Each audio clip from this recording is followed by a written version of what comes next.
আসসালামু আলাইকুম everyone, welcome to my YouTube channel যারা ক্লাসরুম। তো এখন অনেকের একটা কমন প্রশ্ন যে অনার্স থার্ড ইয়ার পরীক্ষার ফর্ম ফিল আপ কবে থেকে শুরু হবে। তো আজকের এই ভিডিওতে সেই ব্যাপারেই ধারণা দিতে যাচ্ছি যে অনার্স থার্ড ইয়ার পরীক্ষার ফর্ম ফিল আপ কবে থেকে শুরু হবে। তো সেটি জানতে হলে অবশ্যই ভিডিওটি স্কিপ না করে শেষ পর্যন্ত মনোযোগ দিয়ে দেখতে থাকুন। চলুন তাহলে শুরু করা যাক। আর এরকম আরো আপডেট ভিডিও সবার আগে পেতে অবশ্যই আমার এই চ্যানেলটিকে সাবস্ক্রাইব করে নোটিফিকেশন অন করে আমার সাথেই থাকবেন। তো চলুন শুরু করা যাক। তো প্রথমে আমরা আগে একটি নোটিশ দেখব, সেটি হচ্ছে আপনারা কিন্তু ইতিমধ্যে অনেকে দেখেছেন যে 2023 সালের অনার্স দ্বিতীয় বর্ষ পরীক্ষার ফর্ম ফিল আপের সময়সীমা কিন্তু বৃদ্ধি করা হয়েছে।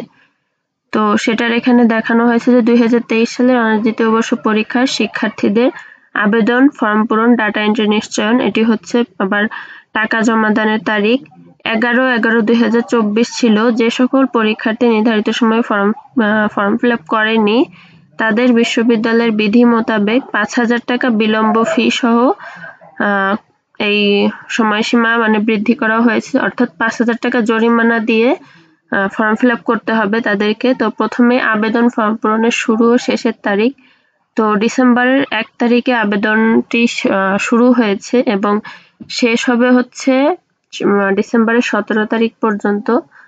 আর এরপরে ডাটা এন্ট্রি নিশ্চয়ন আছে। ডাটা এন্ট্রি নিশ্চয়নের ডেট দিয়েছে এখানে হচ্ছে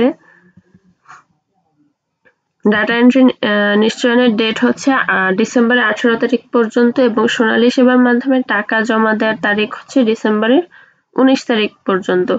তো এখানে দেখাই যাচ্ছে যে অনার্স সেকেন্ড ইয়ারের যেই ফর্ম ফিল আপের সময়সীমা বৃদ্ধি করা হয়েছে, এখানে কিন্তু ওদের পুরো কার্যক্রমটা শেষ হতে কিন্তু ডিসেম্বরের 19 তারিখ পর্যন্ত সময় লেগে যাচ্ছে।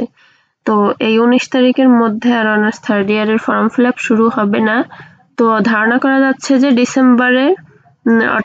ডিসেম্বরের শেষ সপ্তাহে অর্থাৎ 20 তারিখের পর যে কোনো সময় বা হচ্ছে জানুয়ারির প্রথম সপ্তাহে কিন্তু অনার্স থার্ড ইয়ারের ফর্ম ফিল আপের নোটিশ দিয়ে দিতে পারে এবং ফর্ম ফিল আপ শুরু হয়ে যেতে পারে। তো যখনই সেই নোটিশ দিক, সেই আপডেট নোটিশটি সবার আগে পেতে অবশ্যই আমার এই চ্যানেলটিকে সাবস্ক্রাইব করে নোটিফিকেশন অন করে আমার সাথেই থাকবেন।